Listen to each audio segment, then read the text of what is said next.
Bonjour mes amis, bonjour mes élèves. Aujourd'hui, on va parler des interactions de faible énergie et surtout, on va parler des interactions ou bien liaisons, ce qu'on appelle liaisons d'hydrogène et liaisons de van der Waals. D'accord? Donc, ils sont en fait des liaisons de faible énergie. Donc, on va expliquer ça parce qu'ils sont des liaisons qui sont faibles par rapport aux liaisons covalentes et liaisons ioniques ou bien liaisons métalliques aussi. Pour comprendre ce type de liaison, on va commencer par l'exemple des gaz parfaits et les gaz réels. Voilà. Donc, l'équation des gaz parfaits, c'est ça. PV est égal à NRT. Vous savez qu'un gaz parfait, il y a des hypothèses. C'est qu'il n'y a pas d'interaction entre les particules, c'est-à-dire les particules sont libres de se déplacer. Ça d'une part, et d'autre part, on a dit que c'est un gaz parfait en considérant que les molécules ne possèdent pas de volume. Ça veut dire qu'ils sont considérés comme ponctuels. Pour passer au gaz réel, d'accord, il faut corriger ces deux approximations. D'accord, on va ajouter un terme attractif qui, qui se manifeste à courte distance. Et on va ajouter au gaz le volume des particules, ça s'appelle le covolume, d'accord? Et c'est un terme qui se manifeste à très courte distance aussi, d'accord?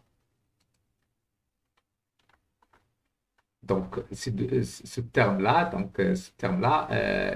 est manifeste et interprète le fait que les gaz réels, dans les gaz réels, il y a quand même des interactions et on peut avoir des liaisons de type van der Waals. L'existence des solides formés de la juxtaposition tridimensionnelle de molécules, c'est qu'à faible température, on peut avoir par exemple H2, malgré que cette molécule elle est satisfaite, donc, puisqu'il y a une liaison covalente entre l'hydrogène et l'autre. Donc, ce qui explique le fait qu'à faible température, à une température inférieure à moins de 159 degrés, l'hydrogène peut aussi exister sous forme de cristal, c'est-à-dire sous forme solide. Donc, chose, on ne peut pas l'expliquer que par le fait qu'il y a manifestation de forces de Van der Waals, surtout à faible température. Donc, il existe des forces de faible intensité entre les molécules à l'état gazeux ou condensé. Ce sont des interactions dites de Van der Waals entre les molécules. Et d'ailleurs, ça existe aussi pour d'autres substances. Euh, et la plupart, par exemple, aussi pour les gaz parfaits. Bien ce qu'on a, oui, pardon, les gaz inertes. Pour les gaz inertes, tels que l'hélium, etc., on peut avoir ce genre de type de liaison puisqu'à faible température, on peut avoir des gaz sous cette forme, sous la forme solide. Comment peut-on expliquer cela? D'accord. Donc, on peut l'expliquer grâce aux interactions dites. Tout d'abord, il y en a trois types. Des pôles permanents, des pôles permanents. C'est-à-dire que nous avons deux molécules qui sont polaires.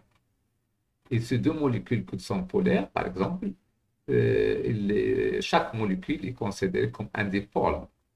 Il va y avoir interaction entre ces deux molécules-là. Donc, l'énergie d'interaction est donnée par cette formule, dite qui sont. D'accord? Donc, moins un coefficient lambda k, P1 au carré, P2 au carré sur T à la puissance 6. D'accord? Donc, est-ce que c'est un terme attractif ou répulsif? En fait, on va avoir deux cas de figure. Voilà. Donc, il s'agit d'un terme attractif. On peut aussi avoir ce qu'on appelle interaction des pôles permanents, des pôles induits. Tout à l'heure, on a interaction des pôles permanents, ce qui s'appelle qui sont. Maintenant, Dubaï, ça s'appelle Dubaï. Par exemple, le H2 libre, c'est une molécule qui est non polaire. Mais on peut avoir, si vous voulez, une autre molécule à côté, ici, comme ça, notre molécule à côté, qui est polaire. Qu'est-ce qu'il va faire, cette molécule-là? Elle va déformer, si vous voulez, le nuage électronique de cette molécule-là. Il va induire, c'est-à-dire il va créer un dipôle dit induit. D'accord? Et comme ça, on va avoir de même une interaction entre ces deux dipôles d'une manière attractive, et ça s'appelle interaction Debye.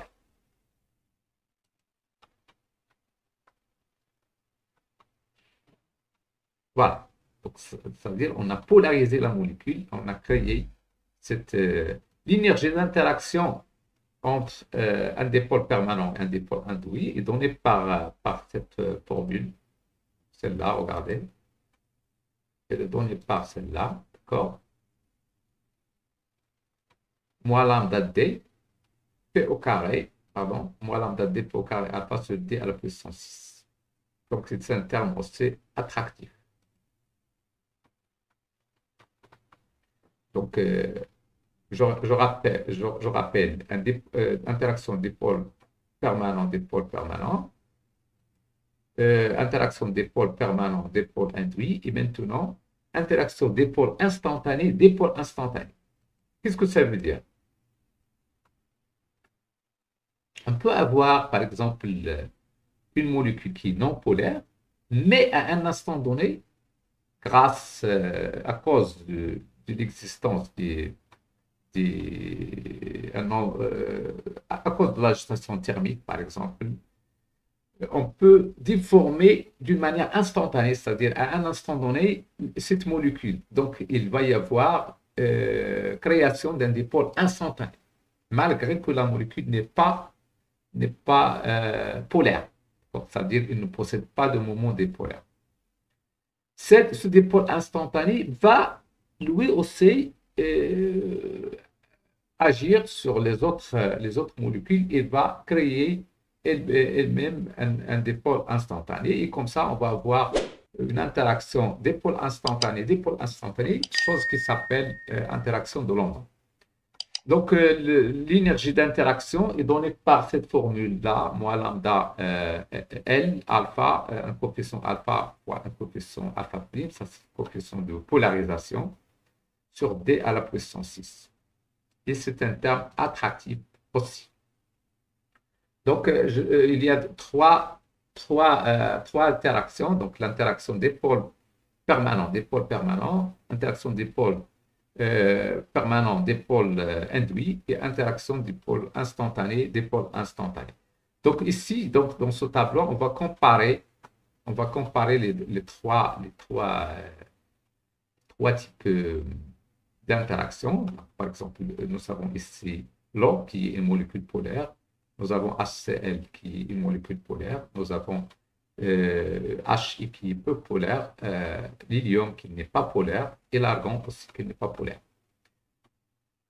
Donc, ces trois-là, nous avons un dipôle permanent. Donc, celle-là est peu polaire parce que la variation de l'électronégativité entre H et L est faible par rapport à la différence entre HCl et celle-là aussi.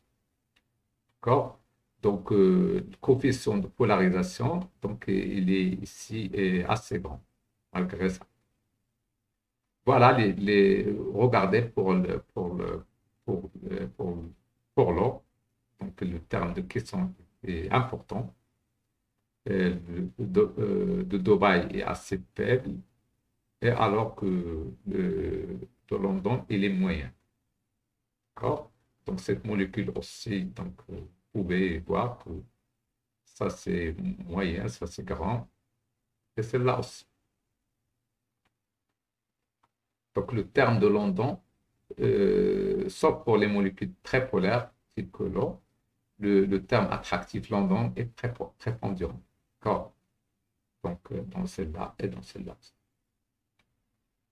Donc, vous voyez l'absence de ces deux termes-là parce que cet atome-là, il ne possède pas de mouvement dipolaire. Donc, et on va avoir uniquement le troisième terme qui correspond à un dipôle instantané, interaction dipôle instantané, dipôle instantané. Donc, ce qui explique que pour des faibles températures, on peut avoir aussi l'hélium et l'argon comme solides, c'est-à-dire des cristaux. C'est grâce à cette force de Van der Rohe. Donc, on va modéliser la répulsion entre les nuages électroniques. Donc nous avons un terme nous avons les trois termes qui sont attractifs, mais malgré ça, il y a un terme répulsif qui est dû à la répulsion entre les nuages électroniques. Donc, on peut modéliser cette répulsion par cette énergie-là. W répulsion est égal à plus K' sur D à la puissance 12. D'accord?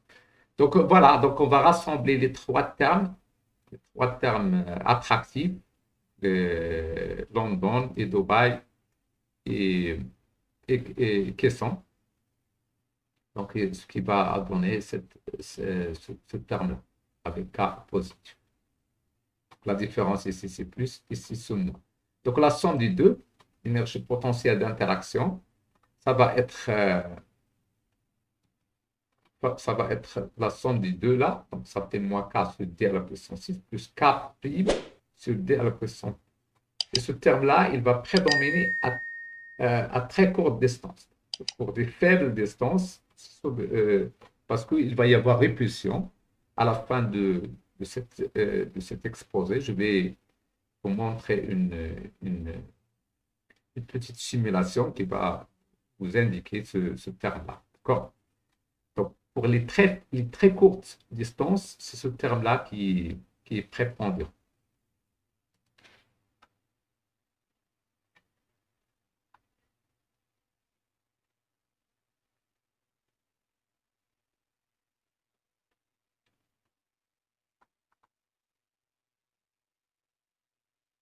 Voilà, celle-là, c'est à grande distance, celle-là à très courte distance.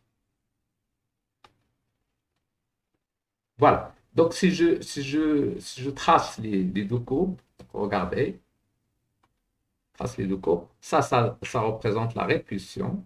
D'accord? Ça représente la répulsion. D'accord? Ça représente l'attraction. Pardon. Ça représente l'attraction. Et la somme des deux, c'est celle-là. D'accord? Ça, c'est l'énergie, le potentiel, si vous voulez, en fonction de la distance. Voyez-vous, donc, la répulsion, c'est à très courte distance que celle-là va l'emporter, d'accord, ici. Et on va voir un équilibre. Ici, ça, c'est l'équilibre. Ça représente, si vous voulez, l'équilibre entre l'attraction et la répulsion. Donc, ce qui se traduit par une liaison qui dit liaison de Van der Rohe.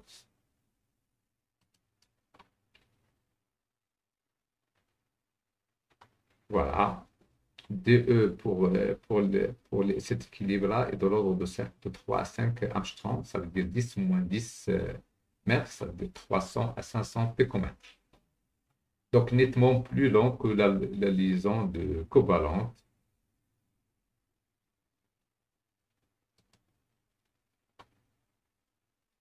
Qui est de l'ordre, la liaison covalente, qui est de l'ordre de 140 picomètres. Donc, on va avoir ici ce qu'on appelle un puits de stabilisation. Donc, epsilon est de l'ordre de 1 jusqu'à 1 kg, 10 kilojoules par mol. Donc, c'est plus faible que les liaisons de dissociation des liaisons covalentes. Donc, on a interprété maintenant l'existence d'une liaison de faible énergie entre les molécules ou atomes.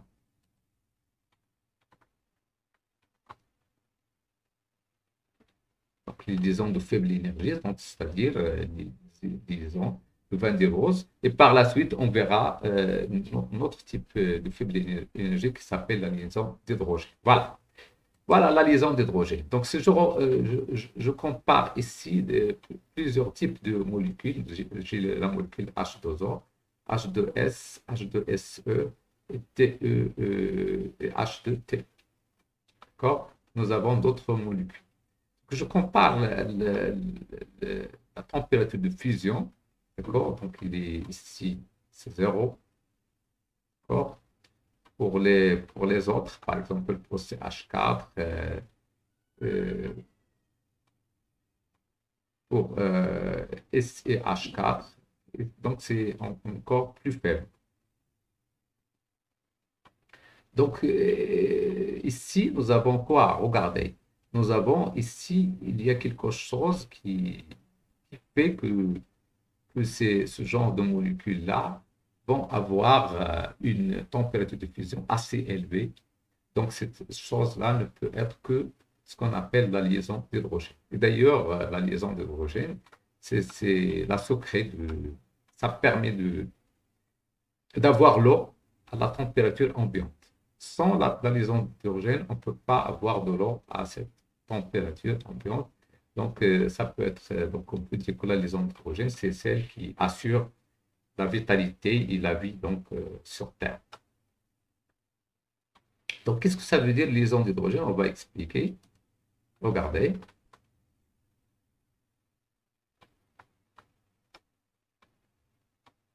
Donc, ici, nous avons quoi? Donc, voilà. Pour celle-là, nous avons l'existence, en fait, de la liaison d'hydrogène. Regardez, qu'est-ce que ça veut dire, ça? Euh, plus,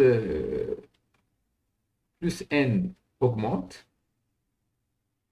plus la polarisabilité de X augmente, le terme attractif de London sera majoritaire et la liaison de Van der Waals augmente. Donc, ça veut dire qu'on va avoir la température de fusion qui va augmenter. D'accord? Ici, pour celle-là. N, c'est le nombre de couches électroniques.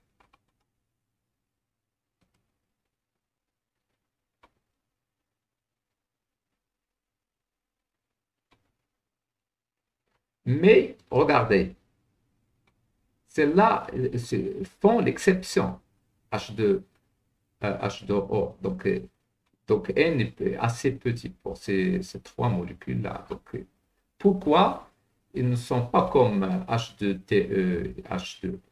Pourquoi? Donc, c'est ça la question. Donc, la réponse est l'existence d'une liaison d'hydrogène, effectivement, ici.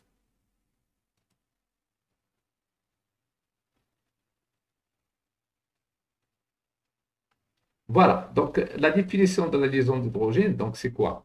Donc, on a une liaison d'hydrogène si à un atome d'hydrogène est lié de façon covalente à un atome A très électronégatif. D'accord? Nous avons un atome A très électronégatif. Donc, si A est très électronégatif, ça veut dire H sera plus labile, donc sera plus facile à attirer par d'autres atomes. Ici, il est à proximité. Donc, il faut que H soit à proximité d'un autre atome B électronégatif et elle aussi. Lui aussi, donc d'un atome B, lui aussi électronégatif, porteur de l'un ou plusieurs doublés non liantes. Il doit avoir des doublés non liantes comme ça. Et impliqué dans un moment dipolaire permanent, ça veut dire qu'il fait partie d'une molécule qui est polaire. Comme ça, on peut avoir une liaison d'hydrogène. D'accord? Par exemple, H2O, H2O, etc. On peut regarder des exemples.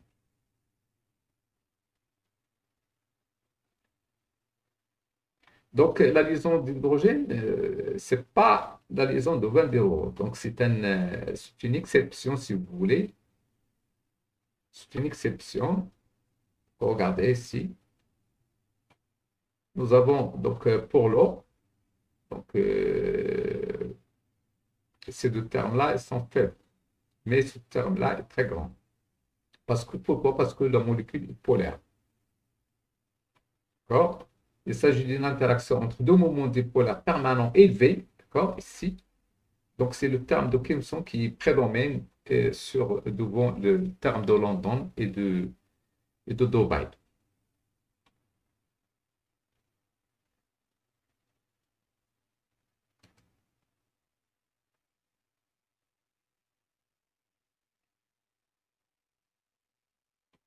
La liaison d'hydrogène, voilà, donc comme je viens de dire, une interaction entre deux dipôles permanents élevés.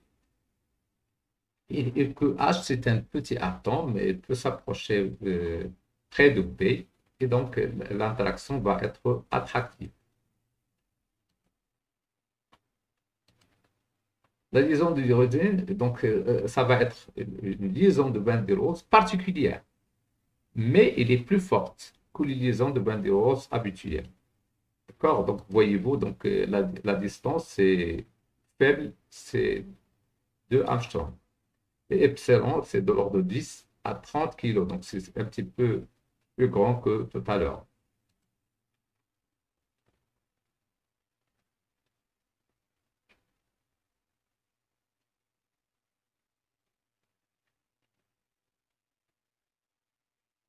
C'est plus forte. Comme je viens de dire, donc c'est celle qui permet d'expliquer l'état liquide de l'eau à la température ambiante. Les cristaux moléculaires. Donc, par définition, donc, le motif, on peut avoir, comme je viens de dire, donc, cette liaison de Van der Waals, c'est une liaison qui peut, si vous voulez, c'est grâce à elle qu'on peut avoir des cristaux moléculaires comme pour les gaz inertes, les gaz, ça veut dire qu'ils sont satisfaits donc, leur octet. Malgré ça, on peut avoir des liaisons à faible température. Donc, on peut former des cristaux moléculaires.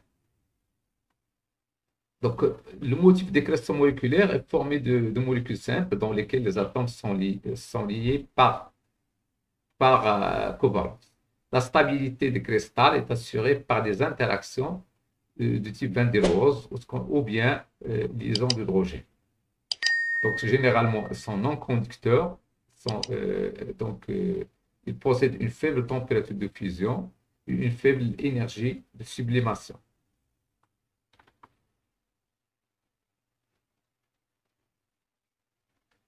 Par exemple, l'eau à 0 degré, on peut avoir un glace qui est un cristal, si vous voulez.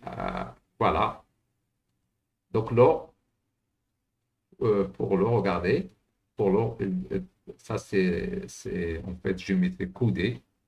Et on peut avoir une liaison d'hydrogène qui va assurer la stabilité du glace et la cohésion du glace à faible température, à une température inférieure à 0 degré. Voilà, ici, donc, regardez, pardon. Ici, donc, nous avons chaque oxygène est centre d'un tétraèdre généré par les quatre atomes. Et entre ça et ça, on va avoir une liaison d'hydrogène. La même chose ici, ici et là. Donc, entre EH, c'est une liaison covalente. Et entre cet hydrogène et celle-là, donc c'est une liaison d'hydrogène.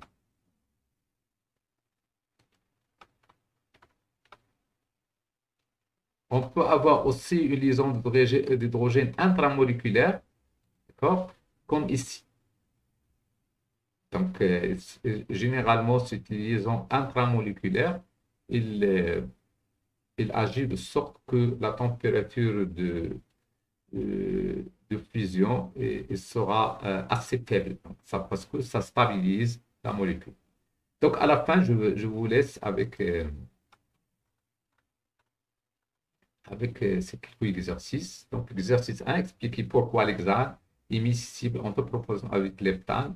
Expliquer pourquoi l'éther n'est pas miscible alors. Exercice 3, expliquer la phase like, dissolve, like. Donc, expliquer pourquoi les,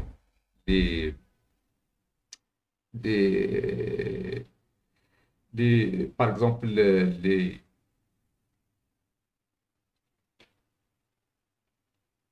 pourquoi la phase organique dissolve la phase organique et pourquoi la phase minérale dissolve la phase minérale.